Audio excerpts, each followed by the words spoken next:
Well, what's going on? Oh, back it on up. Hey, now, timeout. Let's bring it on out and let's bring it on in. Come on in here. Hey, welcome on into the Ryan Ripken Show. Hope you guys have had a great Friday. Happy Friday. We're not in the big studio right now, but it's Friday, fun day. I'll be honest, Zach. I am tired as we get ready for episode 115 of the Ryan Ripken Show. 115 is what the kids We are talking lying to everyone. This is not episode 115. We're just making, we might as well say it's episode like 350. 365, episode 365. Hey, buddy, I decide what we do. All right. And so according to Spotify and Apple, like on the podcast, it says episode 115. Okay. Unreal. We're probably in the 400s. We've got to be. That'll be. Well, you know what? If anyone really wants to keep track, you can go back and look at all the episodes. Go check out Apple, Spotify. But hey, hope you guys are doing well. We had a lot to kind of digest. I think we're still kind of digesting whatever you want to consider yesterday's episode. We had two great guests on. We had Trey Wingo, legendary broadcaster, and then we had Ravens now former offensive coordinator, which I guess it's still not technically announced, but it's understood. And he even said it because he's like, my next job. We had Todd Monken. It was the first time Todd Monken spoke publicly, and it was amazing, on so many levels of it. And very thankful for Todd to join us. And that was interesting. It seemed like I got quite a little buzz yesterday and today, to be honest, Zach. Yeah, it was a good show. That was a lot of fun. Todd was incredible. I did think it was funny though that people were like, "What do you mean former offensive coordinator?" They're like, "Decision we haven't been told." And the entire interview is just Todd being like, "Yeah, I loved my time in Baltimore. So sad to go." And people are like, "It's not official yet." It's like, yeah, from the horse's mouth. More bummed, just as bummed about losing Preakness perks as the job. So I'm just saying, I mean, if you go into the Preakness and you get those perks of going to get your Preak on, dude, it's pretty amazing. It's fantastic. Now, Todd did mention it's going to be different this year. It's not going to be Pimlico. It's going to be over in Laurel, Maryland, just because of the renovation. So that's the change this year, but it's also change for the Baltimore Ravens and a lot of change around the NFL. So today, what we have on the show for you guys, we are going to talk a little bit of baseball here, okay? And what that means is there's a couple stories. There's one idea that's thrown out by the commissioner that if I could throw my little I almost spilled my little espresso cup, but if I wanted to throw it, I would, because I really don't like what has been proposed, at least from Rob Manfred. We will talk a little bit about some other little tidbits, but it still is heavy football. And football right now, there's some other stories that are going around, especially in the head coaching world, and especially around John Harbaugh, because that's the main one. And we're going to have a guest join us at 6:30 to talk a little bit more about, well, John Harbaugh, maybe a potential Giant head coach in the future, and that'll be Gary Myers. He's been covering a lot of this situation so far. So I'd love to talk with him about what he's seen and what he's heard. And that is one of the choices. But, Zach, later on, we're going to look at some possibilities and apparently some demands that are being thrown out there. But we've also heard that rumors, they could just be just rumors, because we got that debunked yesterday with Todd Monken. And Trey Wingo, if you missed yesterday, Trey Wingo gave us a little bit more of an insight into receiving those said sources. So we're going to elaborate that on a little bit more. And what else am I missing, Zach? Oh, there's a big arbitration gap in baseball too. Hey, now. Is that it? Yeah, and the most predictable, if you would say who's the arbitration gap between, I think it's the most predictable outcome you could have, and we'll get into all of that, but just very predictable and honestly comical at this point, the gap between the arbitration for a certain situation. Not surprising, comical, but not surprising.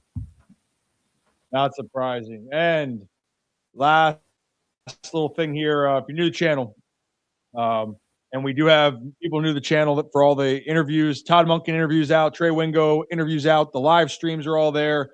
We cover a lot of baseball and football here. If you're new and you're just finding us for the first time, thanks for joining us. If you are recurring, thank you. And if you're a channel member, thank you. We do have Ribs Good Kids and Ribs Better Kids. We do have a new member to the channel.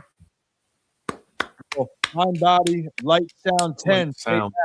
Times 5. Love it. I can't. Literally physically cannot. And that's the beauty Mind of this. Body Light Sound 10. There you go. But we appreciate it. Helps us grow. And we're excited about what we continue to have in store here.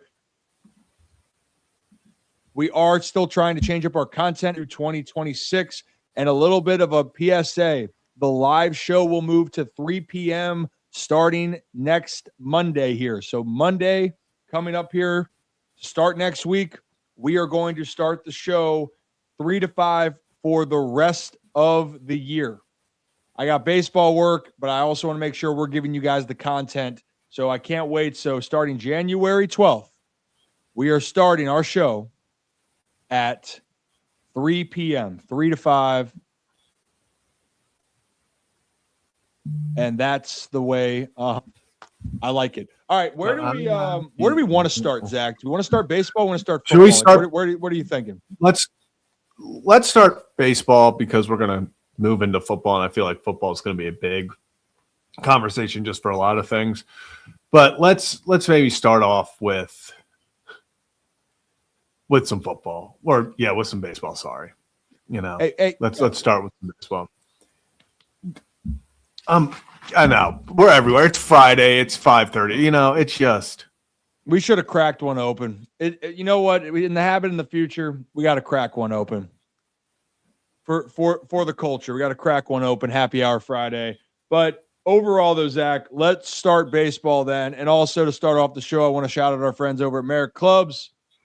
They have been a huge supporter of us throughout the entire year. Excited to continue working with them. Zach doesn't know what he's getting into when it comes to Merritt's fitness quest in 2026, but I can't wait to unveil that at the proper time. But shout out Merrick Clubs. Check out Merrick Clubs for more information. And when I move, you move, Zach. Just like that. Just like that. Let's move into the first thing. This whole Rob Manfred talk about making baseball better. Now, there is one thing I do agree with here. He was talking about expanding teams, an expansion. There's a lot of cities that deserve baseball. I like that idea. I think that is exciting because let's just face it, man, there's a lot of towns and places that love them some baseball. A lot of cities worthy of baseball. And we've heard the idea they want a team in Nashville. They want a team potentially in Charlotte. They want a team potentially. Why would Nashville want one? Why would Nashville need one? They're getting the Orioles, remember? Mm-hmm. Do you forget that? They're getting the Orioles? Yeah. Angelos is moving them there.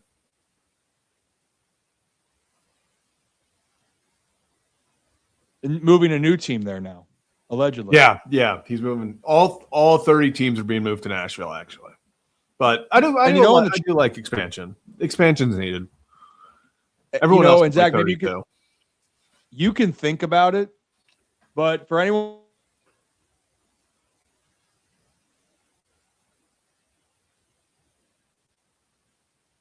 did I lose him? Was it just me who lost him? Are you back? Am I back? Or I think I'm here. I went away. Oh yeah. Okay. I'm glad that wasn't me. The allegation that felt like a who's sitting on the remote type allegation starting there. Mm-hmm. It's like I'm not sitting on the remote. Is it better now? Yeah, it's better now. Yeah, we lost. I swear, I think it's because his laptop just wants to go. It is humming. You can't hear the humming though, can you? No, I can't. When I'm in the studio, I can, but I can hear that across. Slingshot, spaceship, engage. But yeah, chat, let me know what you guys are thinking about if you'd want to see a city if MLB were to expand. Now, here's the other part then, Zach, where I don't know about this one. And so, Rob Manfred, do we have that tweet anywhere that we could pull up? So, right there, Just Baseball tweeted this out, and it was from Evan Drellich. Earlier, it said Rob Manfred has considered the idea of implementing both a split season and in-season tournament to MLB's schedule. I'm going to have to look more and more into this, Zach, but initial thoughts, no.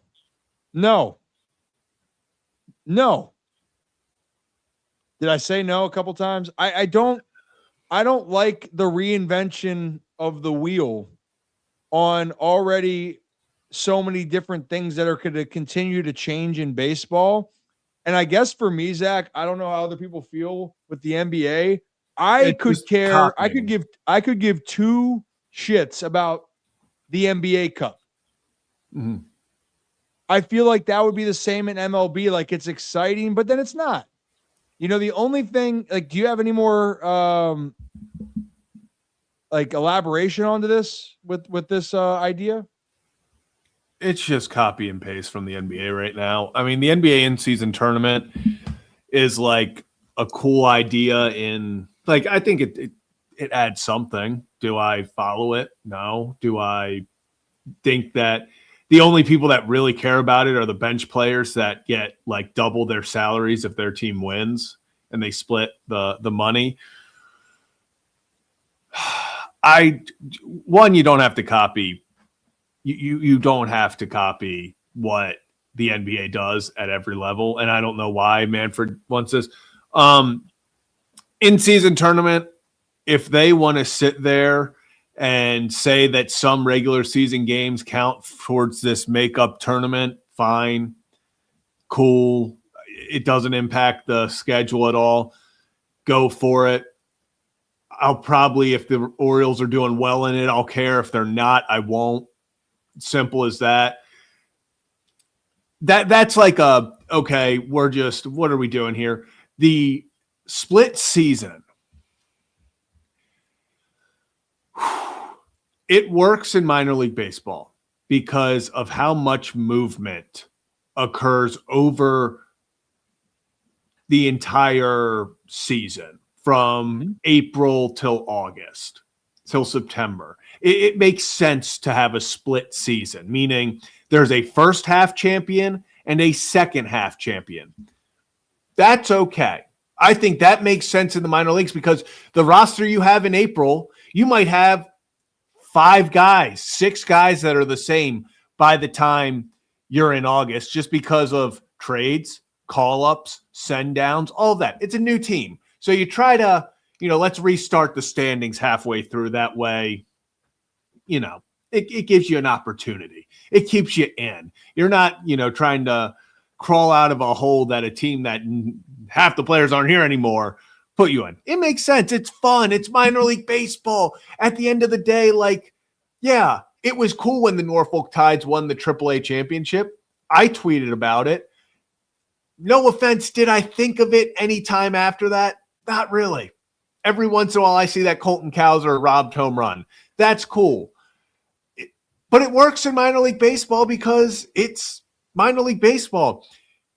Could you just imagine if after the All-Star game, the records went back to 0-0? Like, you're just, Dodgers won the first half, guys. New season. Like, I don't know what we're doing here. So Zach, you make a good point on the minor league side, especially for me living through it. You're right. When guys are getting moved up to the big leagues and you're going to continue on up and up and up, the reality of that is the rosters are changing so much because the common goal is to get to the big leagues, not to be in the one level in the minor leagues, right? Yeah. So roster changeover is significant, and then guys get cut, in the process of it.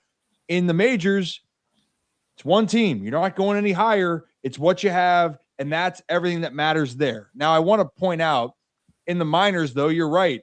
In a way, it does kind of keep people engaged and involved, and I loved it. I only had one experience of clinching a minor league spot, and my example was We were absolute poo in Frederick playing in high A, one of the worst teams in the league. I get moved up to double A, where they were one of the worst teams in in double A in the first half, but they were competing for the second half title. And I got to be a part of that, which we then won the second half. Then clinched. We're popping bottles, dude. And if you ever had champagne go down, you know, it's an experience like no other, Zach. Do you know what I was referring to? Yeah. Yes, I do. Okay. Yeah. So when you were having that experience, it's a lot of fun. And you're right, though. Like, you move on. Is it going to be remembered by everyone else? No, but it does keep the minor leagues at least competitive. Because in the minors, besides those moments, Zach, it's about development, not about winning as much, which I argue winning is still something you have to learn to do. And guys got to be comfortable with that. But your team could be the worst team in minor league baseball, and you go up to you hit 300, you're going to move up. Like, typically that's how this rolls. Now, on the major league side of this, why I hate the idea of an in-season, because if we're looking at the NBA, to me, this is what happens. It's either no one's going to give a shit about the mid part. Like, the first year, it was kind of electric. Like, I will admit, I was like, damn, this is cool. Like, good for the NBA. Ever since then, it's like, great, because if you win that, let's be honest, you win the NBA Cup and you don't make the NBA playoffs, does anyone care? Like, what award you want to raise hang the that banner? I was gonna say, do you hang a banner? Hell no, dude. So, like, I don't want it to ever devalue the World Series, which it wouldn't, but at the same time, after a while, players aren't going to care. Unless you incentivize it so much that they win money, then sure. But other than that, don't like it. Expansion, all about get more teams involved, more cities involved. I like where the game is at, but if you try to change that product, I think that's where a mistake's going to be, because the beauty of a 162, you shouldn't get a reset, by the way, on the other side of first half, second half, because if you do that, then you're like, hey, we're dog shit for a half a year, but we can get right back into it. I hate that, because the point what would have been the vibe around Baltimore? What would have changed? Imagine this. All the guys that they traded, Laureano, O'Hearn, all of them. Why would the Orioles trade anyone if after that atrocious start in the second half after the All-Star game, when O'Hearn was saying, hey, we want to be here, give us a chance, they would be like, tough first half. We're just, new season. And they would be right. Like, and, VT Raven saying trades would stop.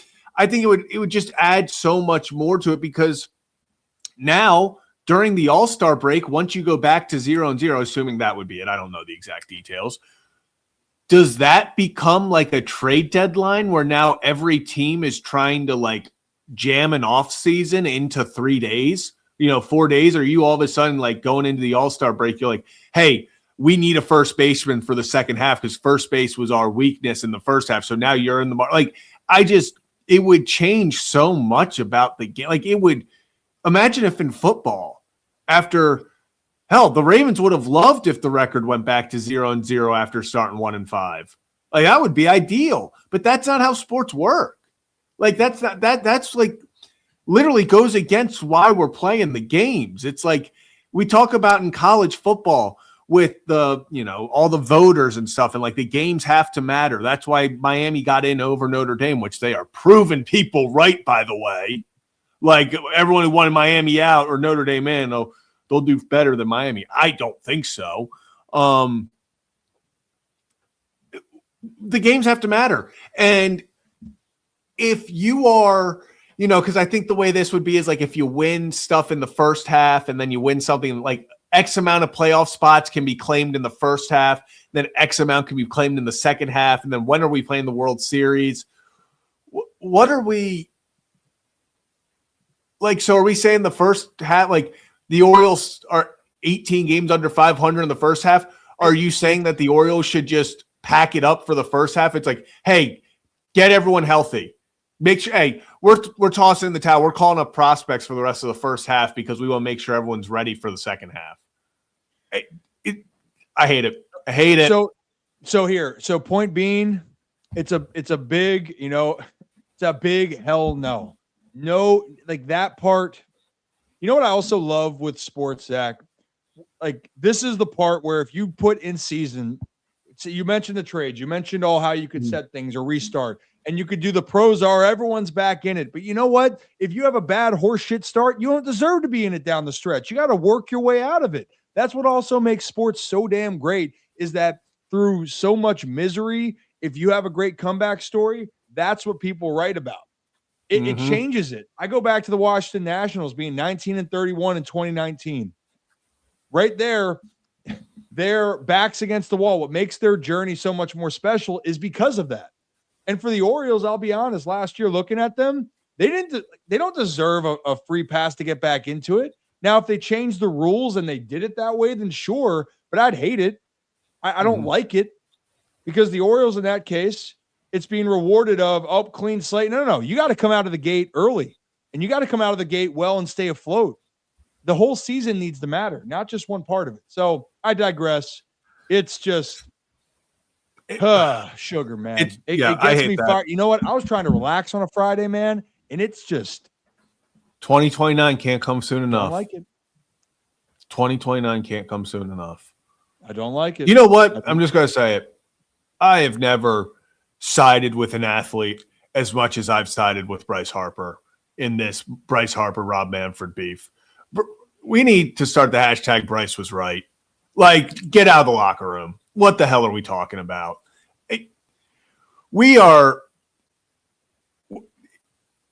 Baseball is a sport. It's not like if it's entertaining, it's entertaining. I find entertainment in it. Others don't. What are we trying to do? Oh, we got to keep team we haven't. If you started off horrendously for the past 150 years, you were done. But now suddenly you get a reset. I just don't know. I hate.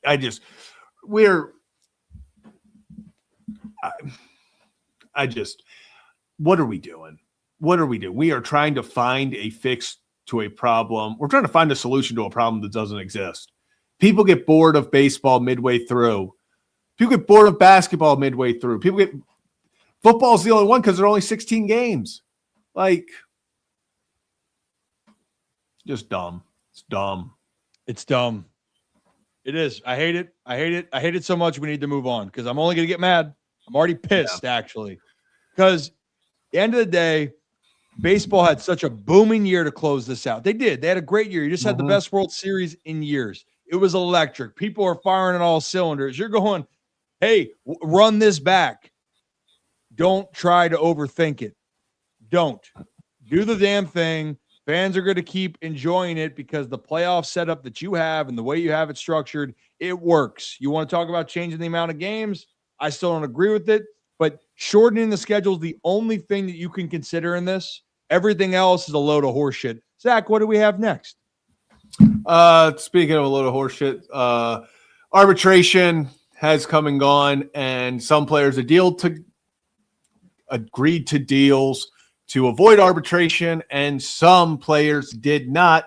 One specifically, the Tarek Skubal, I'm just going to say it before we put the numbers up on the screen, put his bid for arbitration in what he thought he was worth this season at $32 million.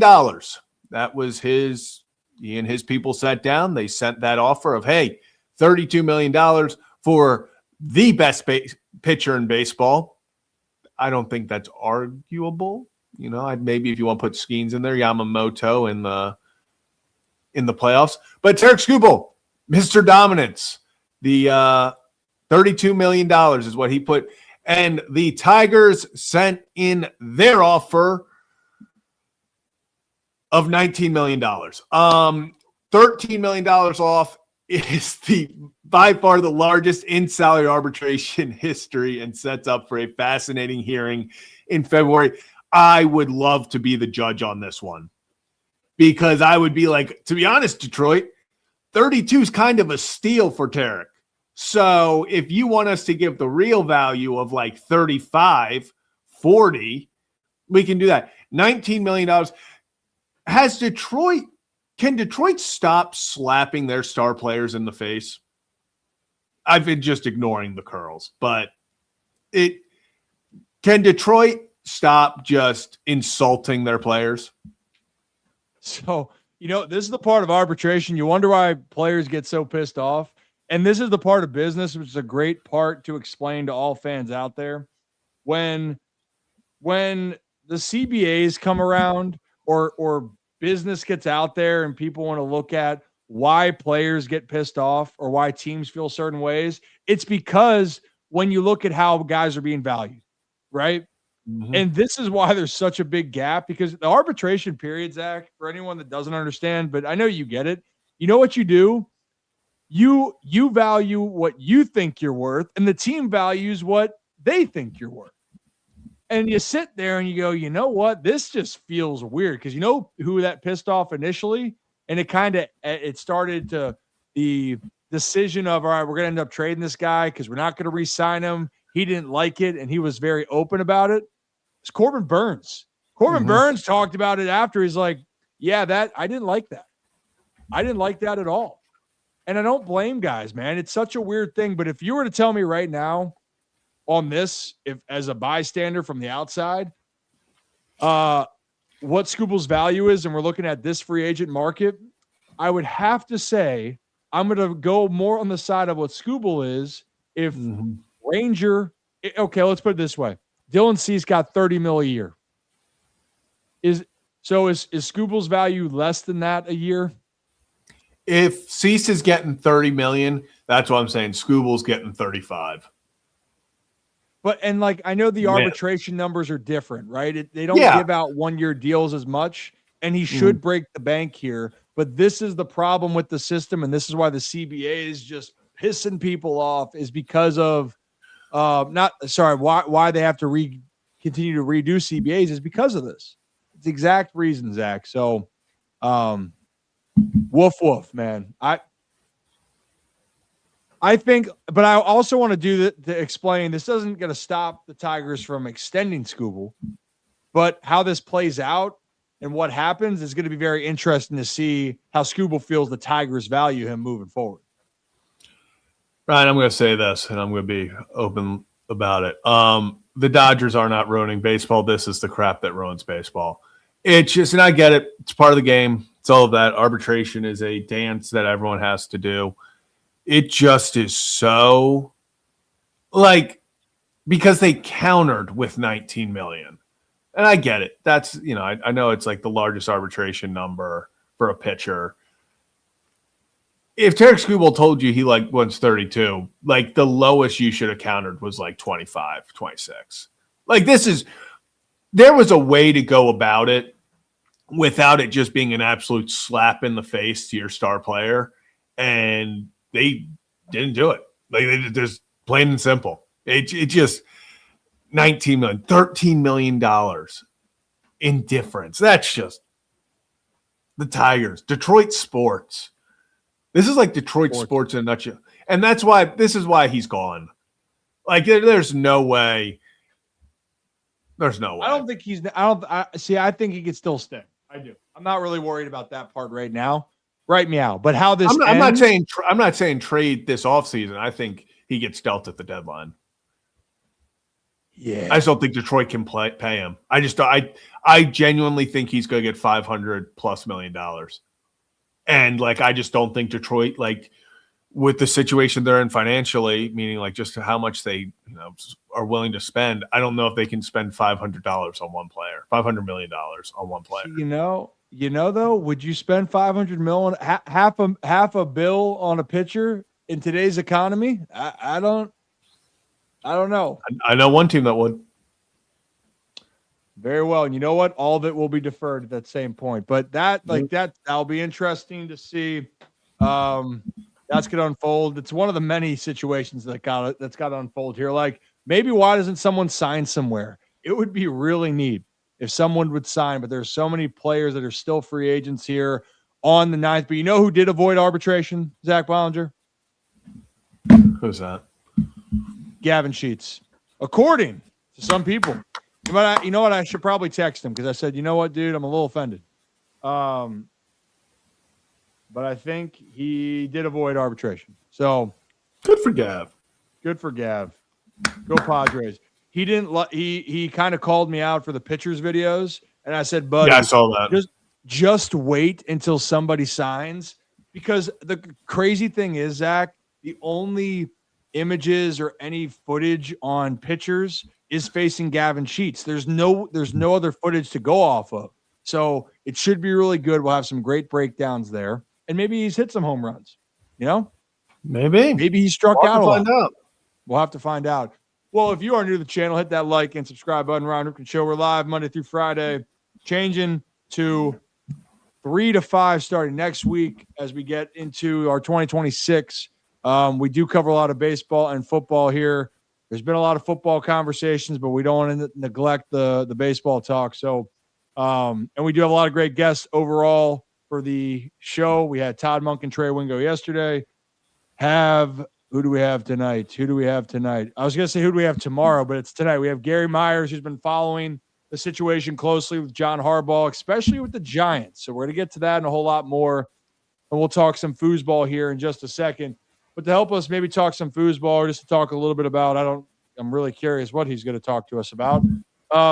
You see him on Locked On Ravens. You see him Locked On Kevin, and you see him popping up on the screen with no camera. Let's bring on Kevin Ostreicher. Kevin, there he is. Hello, I wanted to let you guys do it. I didn't want to mess it up. Do we have that clipped, by the way? I hope we don't, but I'm sure we do. Do we have it clipped? One sec. Do we have it clipped? Yeah. Well, I have this clip. It's there. I mean, someone is probably. We had a wild Kevin appear. But I was like, oh. See, so the first time. We had a wild Kevin appear. Okay. The first Pretty time, remarkable. genuinely, I didn't know what happened. I found out through the comments. The second time, I was like, okay, I'm ready for anything because if it happened one time, it could happen again if I turn this camera on or try to mess with Hey, it. Kev, is your right mic on? Probably not. Definitely. I would check. No. I can hear Zach's mic. Now I can't hear Kevin at all. He's switching mics. He just left. He's done. Kevin's done. Good. You know what? This Hey, is come here. just hysterical. But I was like, oh. We had a wild Kevin appear. All right. Welcome back, Kevin Ostreicher. You hear me? Hello? Yeah, there we go. Yes. It's really like death, taxes, and Kev and his mic situation. There's always something that happens here. The funniest thing, though, always was technology. me and Todd are getting into it, and I'm like, man, this is good. And then just, pop. I still feel I feel bad about it because I didn't know. I was just trying to turn my camera on. I mean, The best was, I saw it happen, and I was like, oh, shit, Kev's got a question. And I was like, bold not having your camera on for this. And then all of a sudden he just goes back down. I was like, oh, that wasn't supposed to happen. No, yeah. You know, the other part, you know what, Kev, like, and I know we'll just get the elephant out of the room. Like, it did ruin the interview. You're would've gonna taken off have my public removal from the team live on the show right now for yeah, I doing was that. just sitting there and it's just like, damn, like, People like, might have watched if that didn't happen. like what could have happened if Kevin didn't just freaking blow up the interview? I still feel terrible about it. I should have asked Todd. You know what? In the future, I'm going to ask Todd No. if he's. I'm getting this weird reputation with people from the Ravens on this show where like something happens and now in the future when you have them back on, you have to ask about me because you're going to ask Draymond about my tweet. And you're going to ask Todd about me popping up on a screen. So I don't know what's going to be next here with some of these Ravens. I don't know. Gushing. Okay. Could be gushing. Well, Yeah. I mean, it's always something there. It's always something. But You know, I will tell you something though. I have not gotten Todd's 4th and 1 line out of my head since the interview. 4th and 1 every play. Every day. Every day. That was electric. Todd was money. It was great. Curious where he's going to go. And you know, the next part, or actually I was thinking about this. You know, reasons why I like when I sat down after, because we'll get to football here in a second. But when I sat down after, and I think why I got such a good response, besides that people like wanted to hear what the hell's been going on, and also just it debunked a lot of rumors. And then we're seeing like Lamar Jackson Entertainment just making comments left and right, like the truth comes out, and I'm like, well, damn, like, but I kind of know that behind the scenes. So you guys know when I see rumors out there are sometimes truth to rumors, and then sometimes it's just like fabrications or it's built off of something you want to believe. Like I surely do believe there was issues this year. It was evident because the team didn't play well. But to then take it to why it was, that's where it's like, come on. We might be stretching the truth here. There could be some truth, but it got personal, and that's where I'm glad Todd came on. And honestly, guys, I try to tell players, coaches, anybody that's still in it, because I understand it. When I was younger, I didn't want to talk to people in the media, or not to the extent of that being that open, because you felt like you're going to get burned. I think that just boosted Todd's just level of, how much people like Todd even more after that.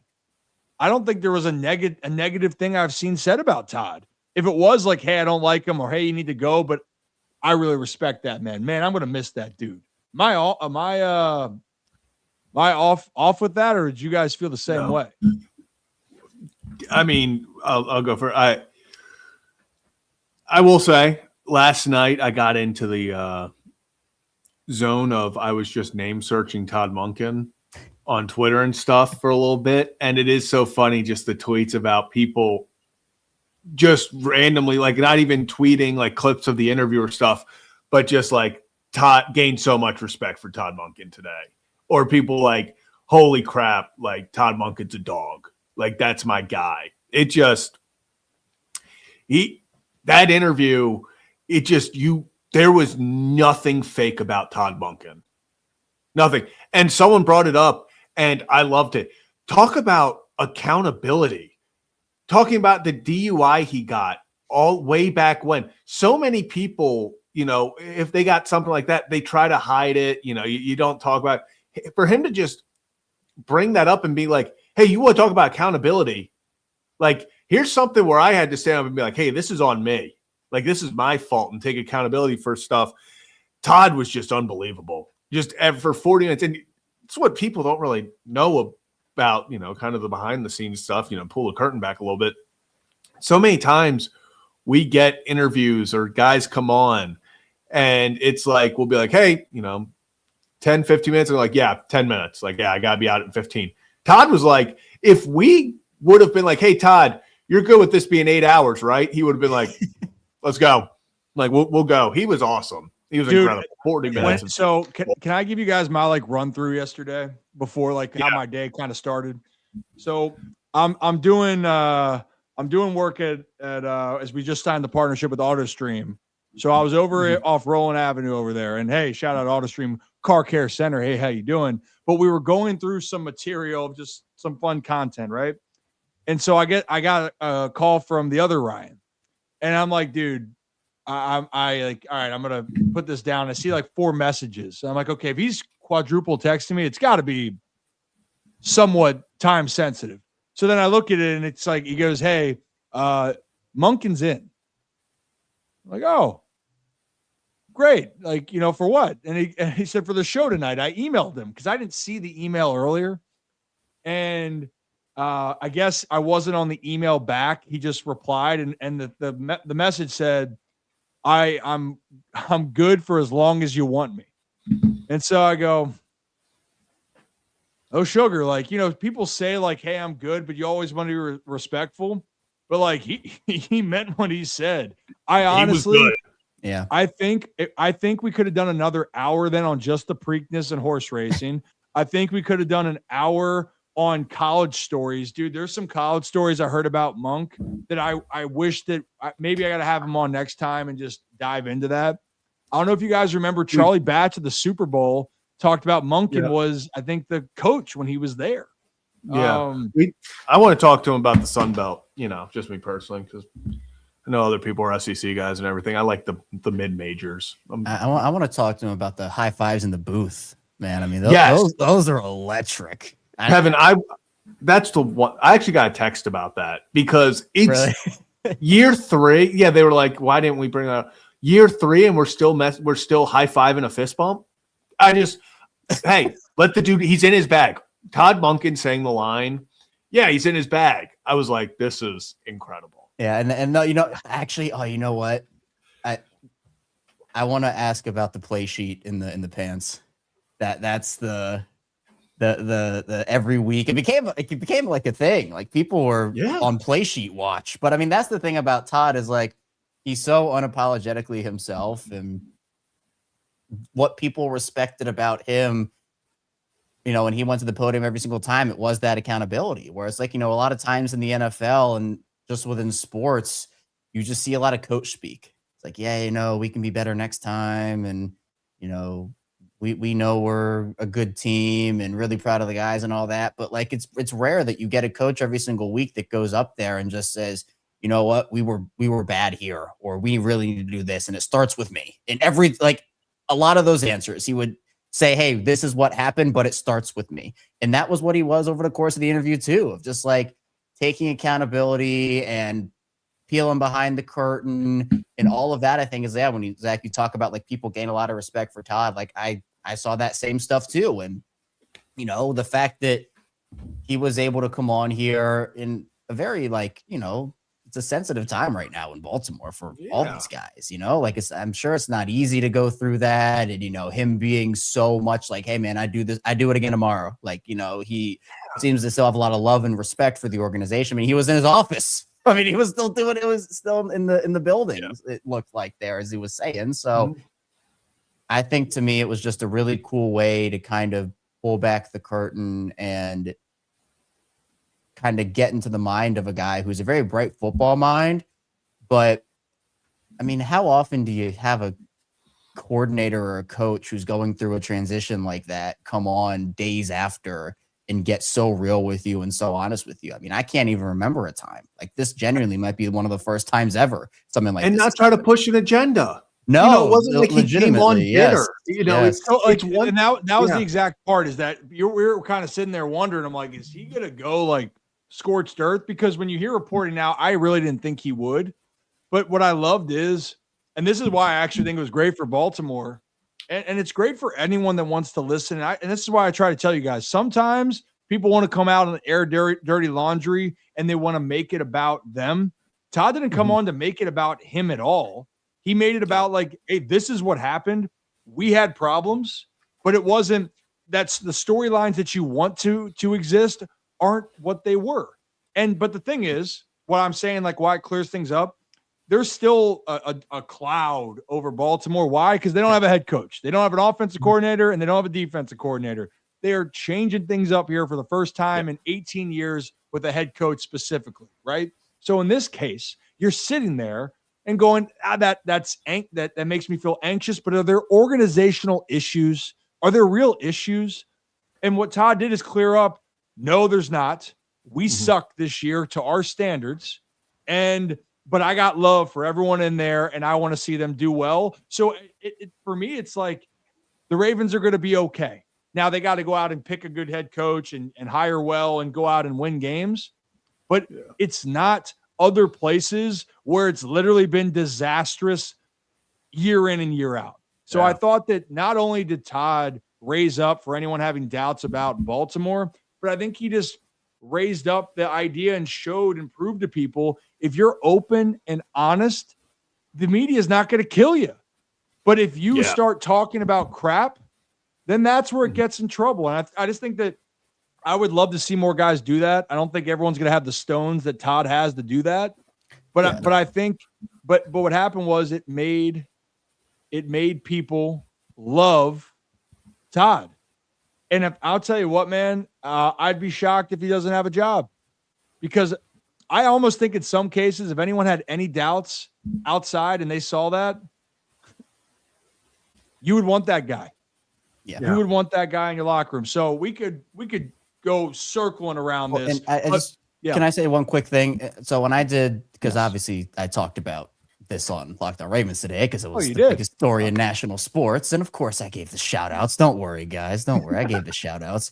But I said on that show, it was with Sam Njoku, I said Todd Monken wasn't perfect this year. He had flaws this year. But you know what the best part about that is? The first person to tell you that is Todd Monken. He is the first person that would tell you, hey, this is what happened. And we heard him say that for like 40 minutes on the show yesterday. And I think that's everything that people were looking for. And again, I think that among the fan base, there were certain frustrations with how John Harbaugh handled some press conferences this year and some of the stuff that he said. But it was just, I saw like multiple comments. Like it was night and day difference to some people in the fan base about how Todd would handle his versus how Harbaugh would handle his. And, you know, some of the vagueness and the not joint, but more like, you know, overarching, like cloudy statements. And again, that's how a lot of coaches do operate. Like Todd Monken is definitely in a category where there aren't many people about how just open and honest and candid he is. But the fact that he is that way, I always appreciated it when he was at the podium, and him coming on the show and, you know, being as candid as he was in a sensitive time, like I said, only made my respect shot. I mean, I was one of the people whose respect shot up for Todd after that interview.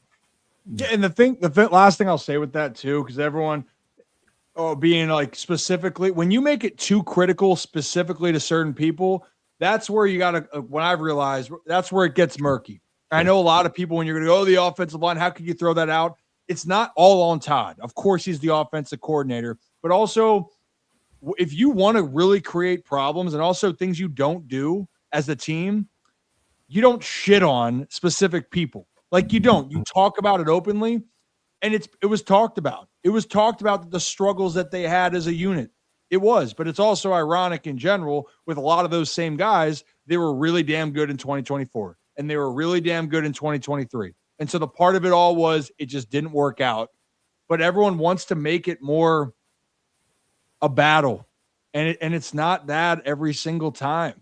And I tell you what, Kev, I think with the response that happens, I urge and I hope that more people would want to come on and talk, especially on the show, the Ryan Ripken show, by the way, and hopefully understand that this is a safe space. And I think that if that can happen, not just with me, but anywhere else, I think it could be a great thing for the media world, because at the end of the day, people just want to feel that they can trust. And I don't blame players or coaches for keeping close to the vest, because shit gets out there and then people run with it. And that's the part that bothers people. So overall, I thank Todd for trusting to come on and speak that openly. And I'm really excited about what his future is going to be. And I am eager to see what's going to happen here in Baltimore. But guys, these sources that I've been referring to of what's happening here and why this happens. We also had Trey Wingo, who's just a legendary broadcaster in his own right. He was on and he was freaking fantastic. But I asked him, all right, so we hear all the sources. You hear it all the time per source. Well, my source is telling me here inside the locker room. So I asked Trey about it, and he gave an answer. So let's play that clip. Here's Zach, and we're going to react on the other side. Anybody that leaks something has an agenda. I mean, let's be honest about it. And it's up to the person receiving that information to try and decipher what that agenda is. Because if someone gives you information and you just spit out exactly what they said verbatim, that's not reporting, that's parroting, right? That's basically say this, say this. So I think whenever information comes out, there's always an agenda by the person who is giving that information. And then if you're the one receiving that information, it is up to you to understand that and then decipher that in a way that is particularly fair to both sides of the equation, the person who is giving you the information about this person and what their agenda might be and what's the reality of the situation. Yeah. So, listen, I've broken a lot of stories with unnamed sources and leaks over the years, and people say, oh, put your name on it. Well, it's never going to work that way. Okay, so sometimes I mean, like, we should all be happy, smiley people and live in Narnia and never have a bad day and only rain on between 7 and 8 during weeknights, so we can all get outside on Saturdays and Sundays. Doesn't work that way. So a lot of times, the only way that information, which comes out in a very tangible way, is you need to get it from an unnamed source. Like a couple of years ago, when Aaron Rodgers is going to the Jets, I couldn't tell who told me that, because that would have been a disaster, but it was true. It's the only way you get stuff like that. So, but you have to interpret that. It has to be interpreted by the person receiving the information. So I thought that was just a very interesting tidbit. And it also is true. Like, for as long as it continues, you're never going to have someone put their name on it, the source of like, hey, per source. And then someone like quote tweets it and goes, "Hi, it's me. I'm Kevin. I just broke this news." Like, yeah, because what happened, that person will be screwed. They would, but it is a part of it, right? This is how this day and age is. It's how it's been. Sometimes it creates change. Sometimes it creates havoc. But you know what it does? That does create stories, and people love it, and that's all good to an extent. Because once it gets ugly, but sorry, go ahead, Zach. Well, I was going to say, I love how you put it up for interpretation, because I'll take our interview yesterday with Todd Monken. Todd Monken said, "Hey, me and Lamar don't have a bad relationship." He's like, "Could it have been better? Yeah, but we never had a problem. Like, it was good." And 9 out of 10 people took that, that line and were like, "Oh, he debunked the thing about their thing." But I saw one article get written and it said, Todd Monken confirms his relationship with Lamar could have been better. So it's up for interpretation. It's like, if you just, say me and Lamar were fine, could have been better. Yeah, everything could have been better, but we never had an issue.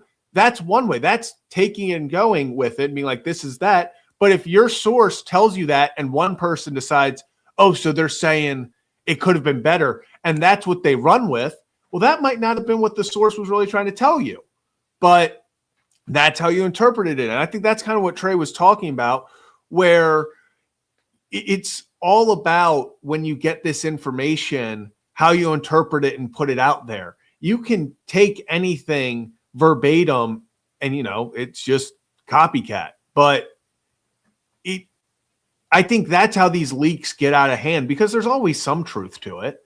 If there's a leak, it's coming, like Trey said, it's coming from somewhere. But Monken says, "Oh yeah, it could have been better, but it's fine." Like, yeah, we're totally fine. We're all good. We got along great. And someone just heard, "Oh, it could have been better." Then they go out and tell someone, "Yeah, did you see Todd Monken? He said that he and Lamar, it could have been better." Then they put out, "Oh, they didn't have a great relationship." Well, it started somewhere, but this is how we got to that point. It's all about how you interpret things and how things are presented to you. So, yeah, is there probably some smoke somewhere? But that smoke could be from a lighter, and some people are acting like it's from a forest fire. Yeah. Hey, you know what? For a second, you guys come here. So I want to tell you guys a story when I was in the minor league. Yeah, no, you don't like it? I think it's great. Let me tell you a quick story. When I was in the minor leagues in 2018, I was in low A playing for the Delmarva Shorebirds. Buck Britton was our manager. First year. So it's Buck Britton's now the third base manager for the Orioles. Now, I want to explain something for us. We start off 7-0, and everyone's humming. Everyone's feeling good. And we think we're going to be the greatest team of all time in the minor leagues. And then we sucked.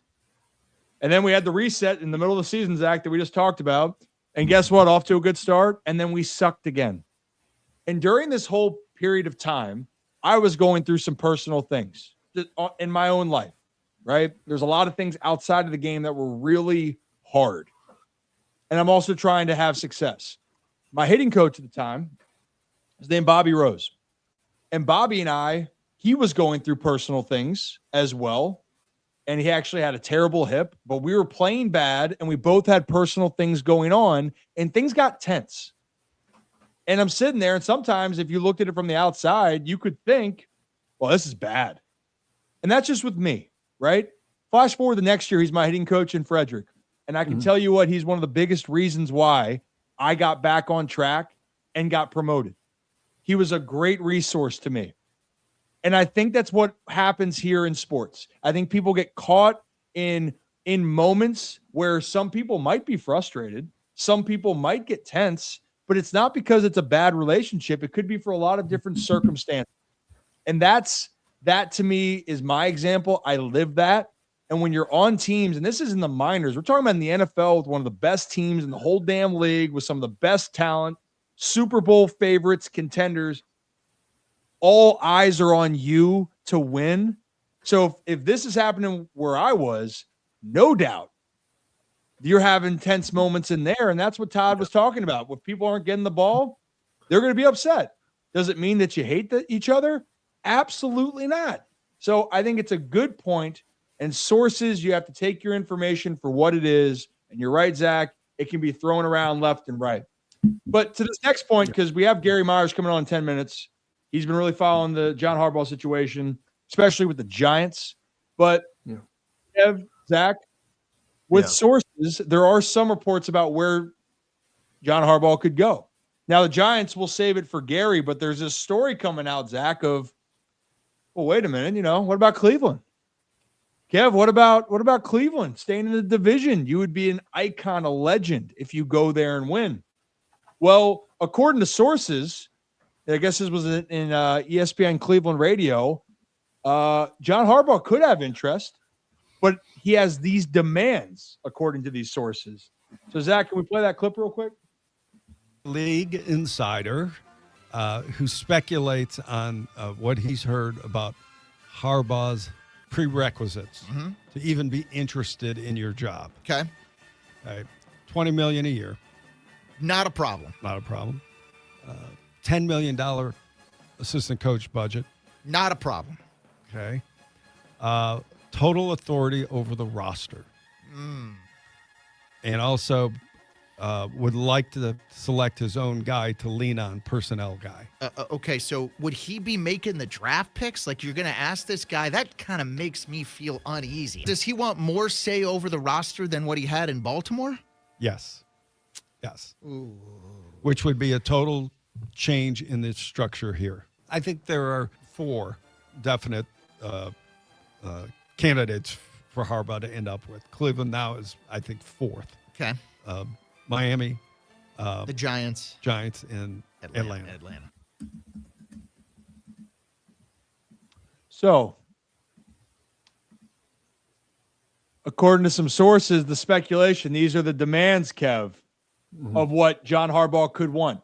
Now, again, I'm sure that there is some truth that, hey, if I'm John Harbaugh, you want to get paid. You earn that bank. But for some of this, it's intriguing. But I think all of us can agree, Kev, and I'm curious, but I have a pretty good idea. If John were to take a job in Cleveland, he's going to want to feel like he can do it his way. And Cleveland's going to have to be able to oblige. If not, John's not going to waste his time because Cleveland has been an organization that's been dysfunctional since they came back into the NFL when the Ravens came to Baltimore.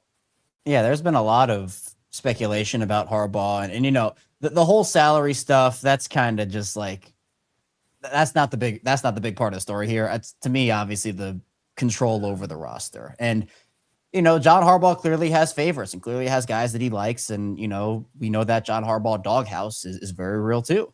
But for Cleveland, who already does have Andrew Berry, and they did not move on from Andrew Berry. You look at the Giants, who have Joe Shane and a bunch of other GM candidates already in there. It essentially becomes a Liam Cohen situation where you're going to fire a guy that you already have in your building to bring in this other coach that you really think can help you out. And I think the answer for some of these teams is yes, because it's not unprecedented anymore. Where we've seen it. We saw it last year with Trent Baalke in Jacksonville, where, that whole situation and how that all turned out was Liam Cohen wanted his guy, or he didn't want Baalke. And Jacksonville said, all right, we like you more than we like him. And I think that in Miami, all indications, it felt like, all right, McDaniel's going to come back and they're going to do their thing. And he wasn't fired. He had a press conference. And then all of a sudden, John Harbaugh becomes available. And Miami says, hold that thought. And I'm not saying they fired him because of John Harbaugh, but I think that they certainly took into account who was available on the head coaching market. So it's interesting because, you know, with Harbaugh, and again, I don't know how much influence he had in Baltimore. You know, Eric Costa's the guy there, and he makes a lot of decisions there. But I'm sure, just like any other team, the head coach and the GM probably don't align on every single player. You know, probably have different thoughts on different guys. And while, again, you're not going to probably have the same affinity for certain guys. I mean, that's the whole scouting and draft process, right? Like, you have scouts bang the table for guys, and the GM says, oh, well, all right, we're going to rock with you.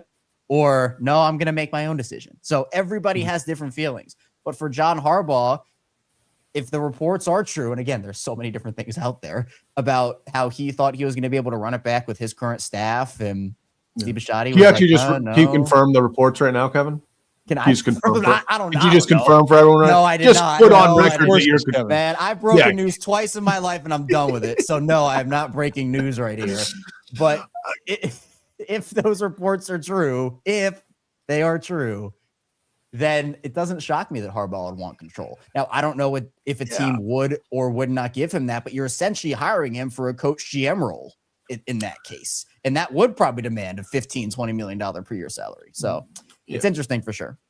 Yeah. Two things. One, I saw someone ask, I think it was Kieran, highest paid NFL coach right now is Andy Reid at $20 million. Harbaugh was at 17 last year, so he's looking for a little pay increase.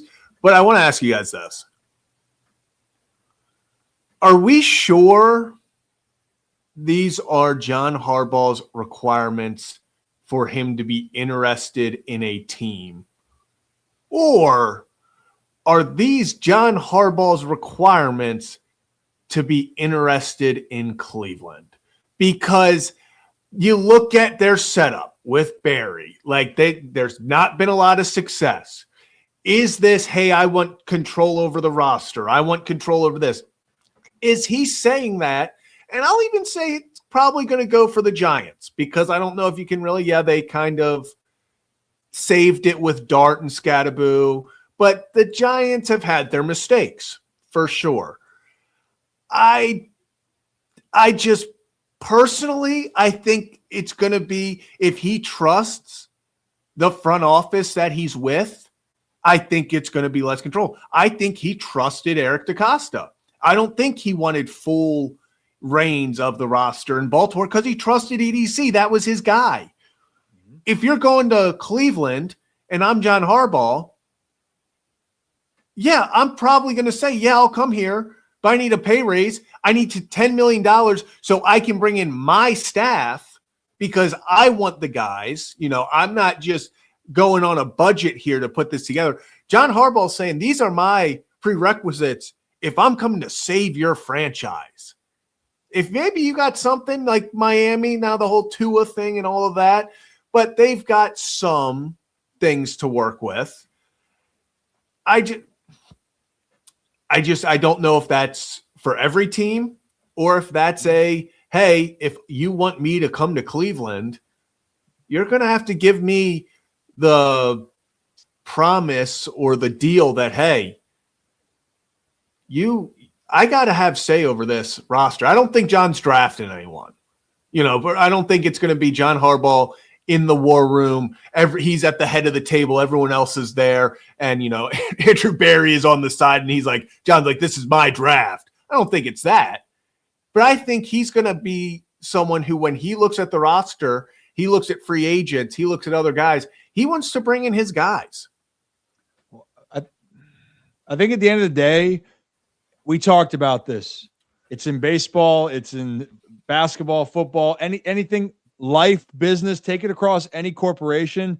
Typically, if you're talking about people in positions of power, you do better when you're aligned on what you want, what your vision is. So if you are the NFL, it's a business. This is a business. You're making business decisions, and you are trying to make one of the two most important hires here for your team. If it's the GM and the head coach, you better make sure that those guys get along, because if they don't, then what the hell is going on?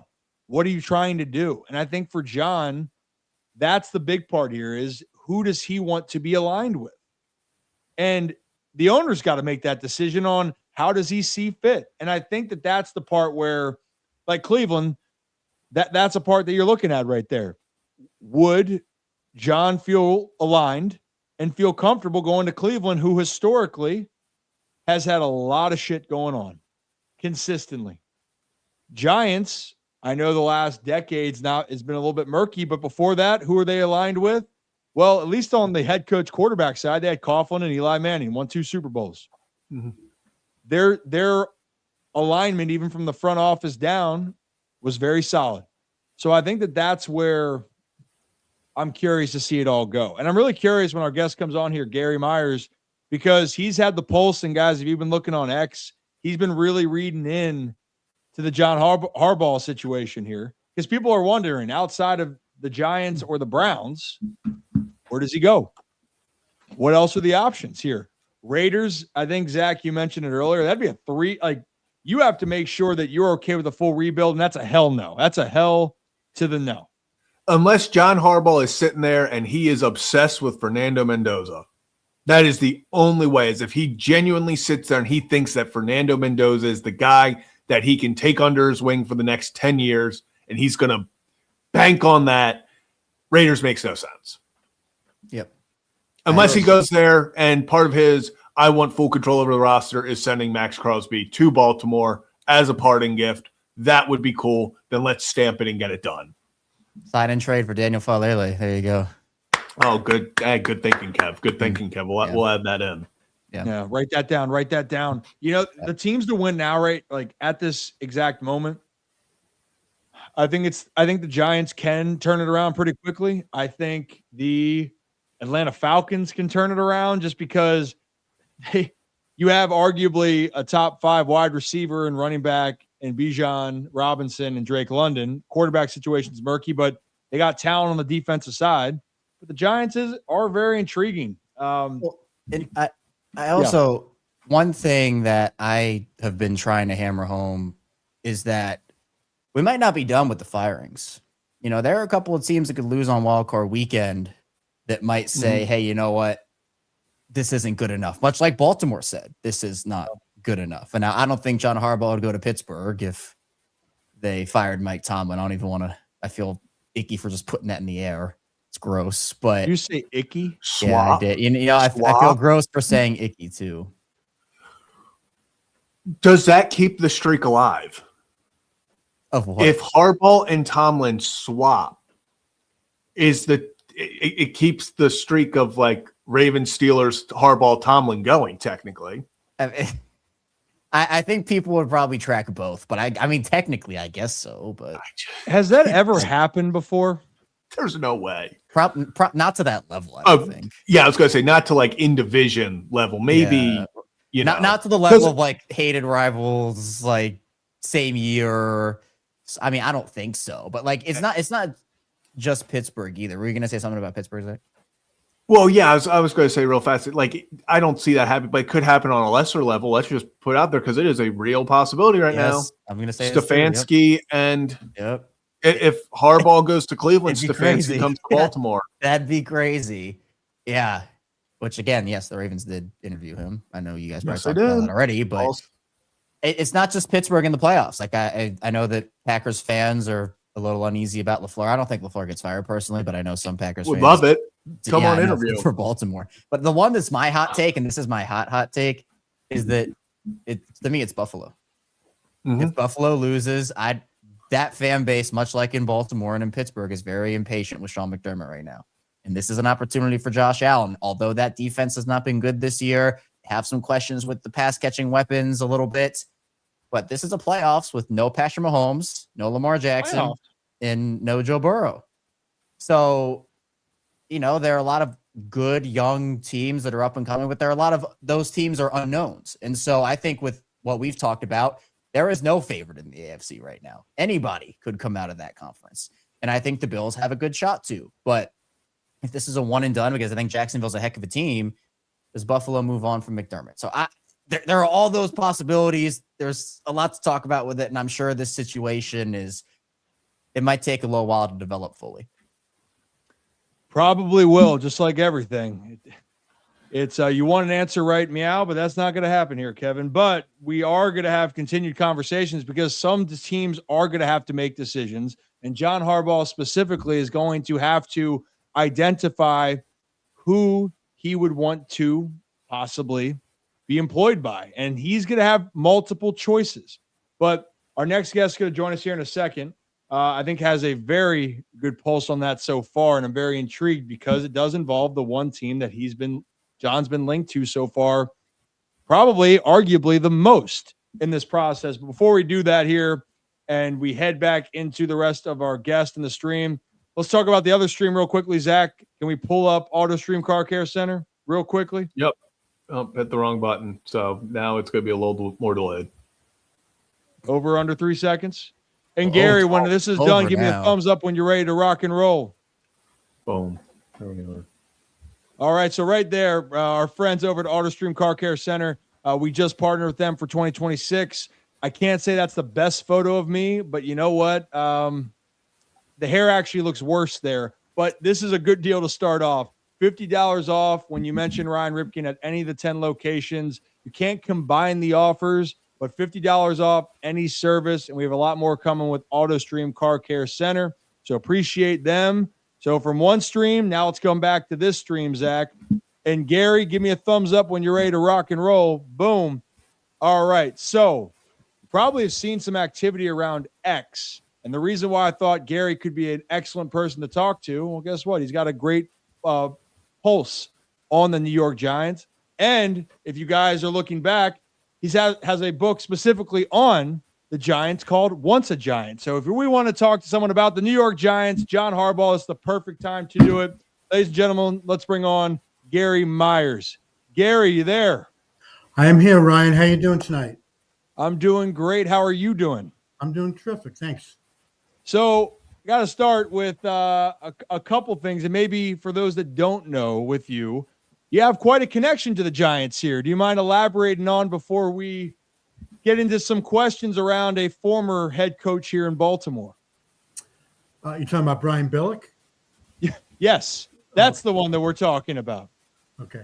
I've pretty much been around the Giants since the late 70s, except for a period of time in the 80s when I worked in Dallas covering the Cowboys. But I've been around the Giants a lot now since 1989 when I moved back from Dallas. I did that book that you mentioned, Ryan, about called Once a Giant, A Story of Victory, Tragedy, and Life After Football. It's about the 86 team that won Super Bowl 21, and it's about the brotherhood they formed winning that championship together, and how now coming up on the 40-year anniversary this season, the new season, that they've remained a brotherhood, and as they've grown old together and some of them need each other's help, they've all kind of stepped forward and they're taking care of each other. So that was really a fun book to do. I think it was a meaningful book as well.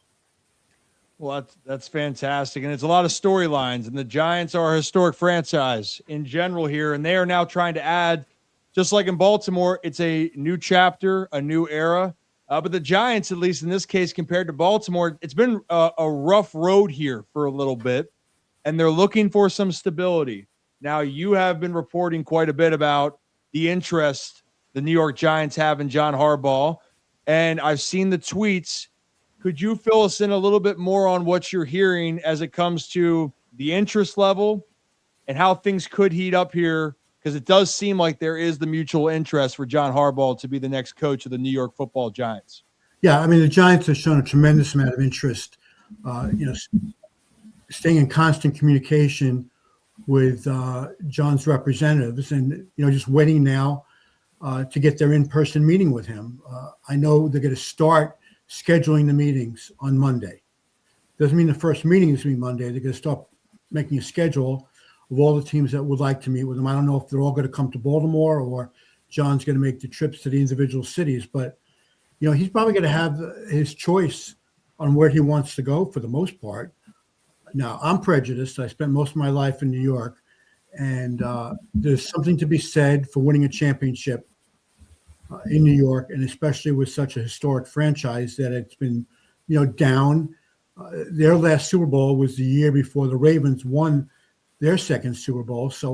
But it's been pretty bleak. They've only made the playoffs twice since then, and the last 10 years they've had one or two good seasons, and won one playoff game basically since 2011, and coming off back-to-back seasons now where they've won a total of 7 games. So they need somebody who can come in and immediately change the culture, command respect in the locker room, give the organization credibility with the fans, and turn this thing around. They have a lot of good young talent, starting with a quarterback in Jackson Dart, who I really like. And so I think the Giants really have an excellent opportunity now to bring in John. And it depends if he likes the structure, and I don't think money will be an issue. I don't think money's going to be an issue either. I think, John, there's a lot of different reports and what's going out there, right? And we do know one thing is if you're going to go to a new team, how much do you want to be linked with the quarterback that's at the helm? Now, Jackson Dart is a stud, and if you like him, it's a perfect opportunity. Talent on the offense with a franchise quarterback potentially. Defensive side, you have talent. You have a high pick in the draft. There's a lot to like there, and maybe we just had Todd Monken on yesterday, Gary, and we were texting behind, and we can talk about that here in a second. But the other issue when we're hearing sources or things going out there was, would Harbaugh want his own GM? And I saw you tweet this out here earlier, so I'm going to pull it up on the screen. Oh, that's the wrong tweet that I had. Sorry, of course I do this on the wrong one. This is every time we can guarantee I'm going to mess something up here, Gary. That's just the way it goes. Let's see. I think this might be the winner. Let's try it again. Yeah. Right here. So you were saying that there's been some contention, I know, in the New York media as it comes to the current GM up there in New York. Can you maybe elaborate a little bit more on this tweet? Because this has been a very interesting conversation. I know Giants fans have had a lot of different feelings, especially how the last couple of years have gone during this specific regime in New York.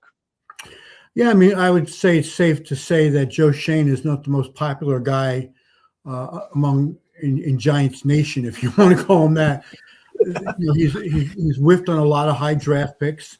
He let Saquon Barkley walk to Philadelphia as a free agent. Obviously, no compensation in return. Gave an outrageous contract to Daniel Jones that set the organization back a couple of years. Had the 5th and 7th pick in the draft a few years ago. Took Kayvon Thibodeau, who's just been okay, and Evan Neal, who has been unable to get on the field, and I'm sure he's not going to be back next year. So Giant fans are not happy with him.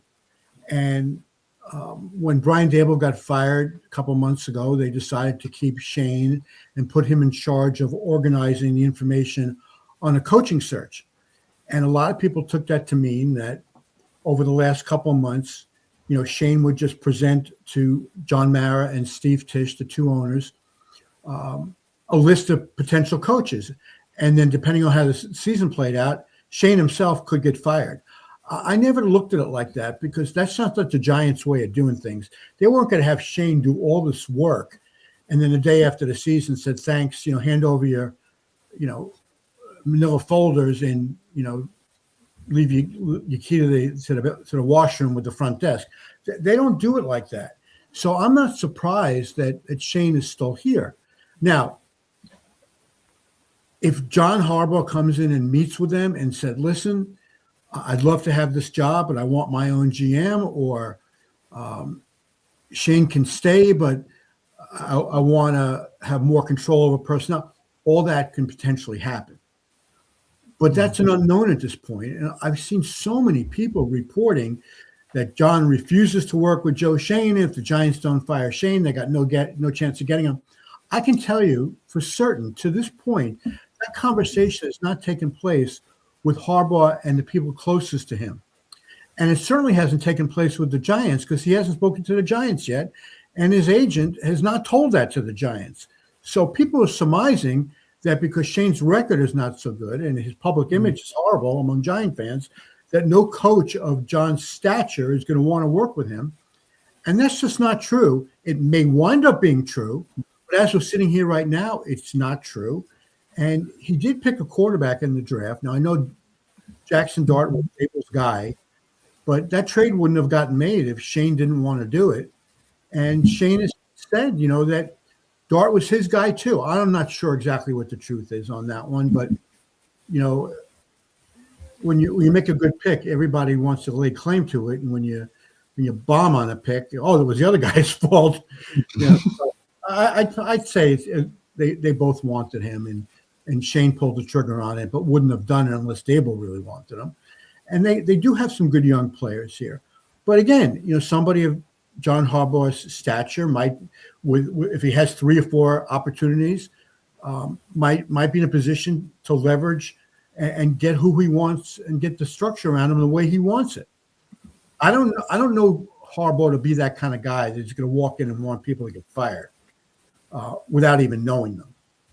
I don't know how you do something like that. You know, would Belichick do something like that? Absolutely. Would Parcells?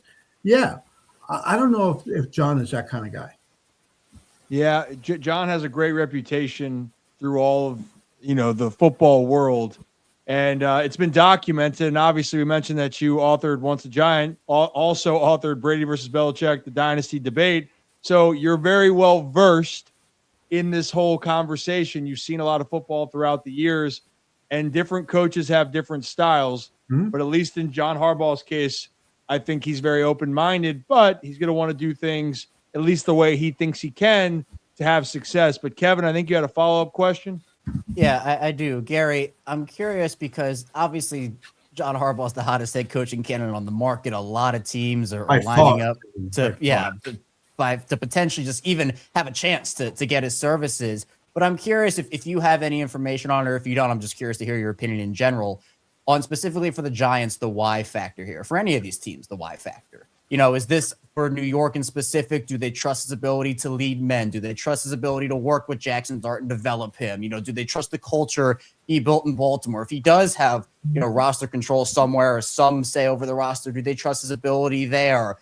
For John Harbaugh, I mean, he has a lot of great redeeming qualities. It's what made him stay in Baltimore for 18 seasons before ultimately getting let go. But for you, you know, the fact that he's a big name and he's had the success, the Super Bowl, the playoff success early in his career, and all of that has made him into the coach he is today. But in your opinion, or anything you've heard, you know, what are kind of the things that these teams see in John Harbaugh that do make him the most popular choice to take over? Well, specifically to the Giants, just think about the 4 coaches they've had since Tom Coughlin was let go after the 2015 season. Ben McAdoo, a first-time head coach.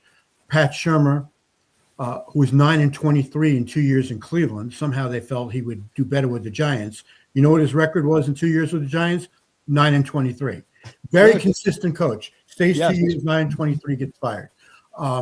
Then Joe Judge, a special teams coach, like Harbaugh was, a special teams coach for the Patriots, who was way over his head, lasted 2 years. And then Dable, who made the playoffs in his first year and won Coach of the Year. And, you know, the Giants thought they found their guy, and then they got progressively worse over the last 3 years. So they're looking for somebody that is established, that comes in with a tremendous amount of credibility, that they don't have to sell to their fans like this is an up-and-coming guy. We just got to grow with him. Giant fans have no patience for growing with a coach anymore. They want somebody that's going to step in, command the room immediately, and lend credibility back to the organization. Now, as far as Harbaugh is concerned, he's more of a CEO type. I've always gotten that impression. He delegates to his offense and defensive coordinator and his special teams coach. And then he runs the game management on Sundays or Mondays or Thursdays and sometimes Wednesdays, you know, depending what time. Pretty soon it'll be Tuesday afternoons, you know. But John is he's an organizer. He's a delegator. He's a great face of the franchise. And I think that's what's attractive for the Giants, considering what's been going on here for the better part of 10 years. They had a lot of success with Tom Coughlin. They won 2 Super Bowls with Tom. And, you know, Tom was one of theirs because he had been an assistant here for 3 years, but then he went to Jacksonville and took an expansion team to 2 AFC championship games in the first 2, 3, 4 years, something like that. So they knew what they were getting in Coughlin. But he had never been a head coach in New York, and he was only a head coach in Jacksonville for a few years, where John has been a head coach for 18 years, and his track record is pretty well established. I think the only negative to Harbaugh really is how come he couldn't get into a Super Bowl with Lamar Jackson, who's been the most dynamic player in the league for a number of years now? Why do they always seem to be blowing leads in the playoffs or in big regular season games? Case in point, what happened in the season opener this year, which they really never seemed to recover from. I know they then had a bunch of injuries and got off to a horrible start, but the team didn't quit, coming back from 1-5, and within that missed field goal, I think under the circumstances, the Tyler Loop tried that field goal 100 times. On those, winning you're in, losing you go home. And how hard it is to kick field goals in that stadium, he would have missed it about 85 times out of 100. Because you saw what happened on the extra point on the previous series with Boswell, who's a really good kicker who knows how to kick in that stadium, and he wasn't close on the extra point. So I wasn't surprised at all from 44 yards that Luke missed it. But just think how things might have been different if he hits that field goal. And I thought the Ravens were my preseason pick to win the Super Bowl. I really thought this was their year, and I'm not alone in that. Yeah. You're not, Gary. You're not alone with that. I know. We all did. Yeah, and just think about if they had won that game in Pittsburgh after winning the game in Green Bay the week before, they would have played who at home this week? Houston. Right. Okay. So I know they got annihilated by them earlier in the year, but I don't think Lamar played in that game, right? No. Yeah, no Lamar. Yeah. No one played in that game. Yeah. Both physically, a lot of guys didn't play, and then they also didn't show up for the game Right. as well. I mean, half the defense seemed to be on injured reserve for half the season. So I thought all the Ravens needed to do was to get in, and then just give the ball to Travis Henry. I was even surprised in that last series in Pittsburgh last week that they were throwing more than I thought he'd be ready to bust one and get him much closer. But I know they were bunching the line of scrimmage, and maybe they felt the better thing to do was to try to throw it. I thought they had a chance to score a touchdown there, and should have been a little more aggressive trying to do that than trusting a rookie kicker. But again, if they had gotten in, I think they could have done some business in the playoffs this year, as long as everybody was healthy. Lamar never looked healthy to me coming back. He just seemed to have lost his burst, and I didn't think that he was looking to run like he had, during those years that made him so dangerous. But listen, they have now the most attractive opening in the league. I'm interested to see, is it going to be like a guy like Cliff Kingsbury who can, be creative with Lamar before it seems that Kingsbury can last 2-3 years before he wears out his welcome wherever he is. But maybe he can get Lamar to that next level. I mean, time will tell. It's a coveted job, no doubt about it, and it's going to be interesting. The Ravens haven't been in this position in 18 years. 18 years ago, they chose a head coach that people probably didn't expect. And maybe that'll be the case here in Baltimore, but it sounds like in New York, Gary, it's a pretty good idea of the idea or the candidates that the Giants do want. And time will tell then next week of when things start to heat up, where that direction will go. Before we let you go, Gary, where else can people find you and everything else that's going on with you, and including some of your publications? Yeah, I do a radio show on ESPN here in New York on Saturday afternoons. Next couple of weeks, I'll be on from 4 to 7. Then after that, through Super Bowl at noon, which is my usual time. And people, in your area who'd like to listen to it, you just download the ESPN New York app. And I have an interview tomorrow at 6 o'clock with Matt Burke, who you guys are familiar with in Baltimore. I taped it this afternoon. Apparently, he's got like 8 kids, and Saturday afternoons are impossible. So we taped it this afternoon, and he was very insightful about what it's like to play for John Harbaugh, and kind of related it to how he would do in the New York market. Then I'm on Twitter, and I've been busy writing books. So, and I'm actually teaching a class at Syracuse next semester, my alma mater. So I'm excited about doing that. So you're staying busy, is what you're saying? Yeah, I don't a little bit bored. I mean, if it's the summer, if we had weather like San Diego, I can easily be happily retired. But what are you going to do when it's 15 or 35 degrees outside in the middle of January? I just as soon stay busy than freeze my behind off. So. You could, but yeah, I think San Diego weather is a little bit more appealing, unless you're a winter guy. But I'll be honest, man, that's too damn cold for me. It gets down too much. I don't know about that, but Gary, I appreciate it. Thank you for taking the time. I'm really curious to see what's next for the New York Giants. Just like we're going to see what's going to happen here for the Baltimore Ravens. All right, take care, guys. Thanks for having me on. I appreciate it. Thanks, Thank Gary. you, Gary Myers, everybody. I find it interesting that, the thoughts of the Giants really like him. I mean, I think we already knew that, but the Giants really like Harbaugh. It just depends on what will be the next steps. Hi, Kevin, Zach. Hello. How's it going? How's it going? I think we're kind of good. Yeah, that was a good. I like the perspective there. I like his perspective. Yeah, I agree. I mean, again, because I think it's almost like this is what people thought it was going to be like for Belichick. I feel like everybody coveting, and I know that Belichick's exit was more just like, oh, the Patriots are just kind of like meh, so like whatever. But I mean, this is one of the biggest like head coaching sweepstakes for an established guy in a while, because like Ben Johnson, like first time head coach OC, like that was a sweepstakes in itself, and there have been others, but like this is like the biggest story in sports right now. So it is. I'm curious, and the more I think about it, like that Cleveland job is, how much interest is there with that? That'd be something. Touch it. That'd be. I mean, I wouldn't either, but I mean, yeah. I'm just saying. Well, that was my I don't know if I do. That was my celebration I did on when Shedeur beat the Steelers. I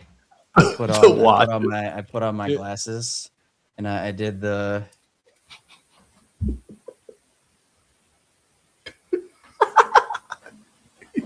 perfect Never timing. change, Kevin. Never change.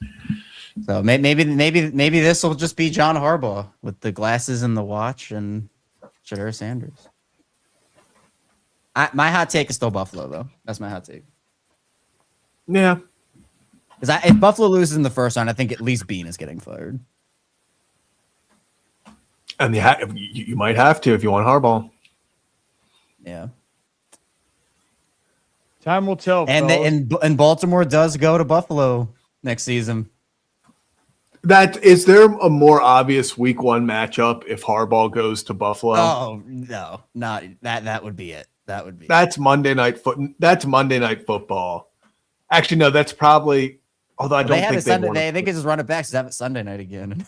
Yeah, Sunday Night Football. It's going to be at their new stadium. They're going to make us. So I was going to say that would be 4 straight primetime games technically, because they ended 3 this year, and then. Although it's gonna be some NFC or AFC championship matchup that gets the Sunday night this year or next year. Yeah. Over Harbaugh coaching the Bills against. I don't know. If it's like. Disagree. Like I could see them doing Denver, New England. I could see them doing like Seattle and someone. Maybe San Fran makes it. They do Seattle, San Fran. I don't know. San Fran. I don't even know if the bracket lines up that way. Honestly, I'm just thinking. Harbaugh back to Philly. Wow. They might fire their old coordinator, and then you could because too much rumor mill for me. Too much heel cinnamon. We're done. Did you hear the T. Martin stuff? Yeah, I did just see that he's interviewing for He's interviewing for OC jobs with. Good for him. Good for him. Commanders in Detroit. Good for him. Hey, good for us. I think that's going to do it here. Yep. For this episode, we're going to get into the weekend here, guys. It's been one hell of a week. We'll be back next week. 3 to 5 is a new start time here on the channel, and I want to shout out all of our channel members, the good kids, better kids. Appreciate you guys. Have a whole hell of a lot of content coming here in 2026. Baseball season's right around the corner. We might have a special interview guest on Monday Spoiler alert. I'll tell the channel members moving forward, but allegedly he played for the Orioles. Allegedly. It's me, guys. Sorry. Come in. Okay. Sparking rumors, but let's see if the music works. Does it work? Yep. Wow. On the way out here, guys. Auto stream $50 off. Thanks to Ryan Ripken. Hey, how you doing? And also, shout out Eric. Appreciate Eric. For all of us here at the Ryan Show, have a good day. Have a great stinking weekend. Come back and join us here next week from 3 to 5 right here on YouTube, X, and Facebook.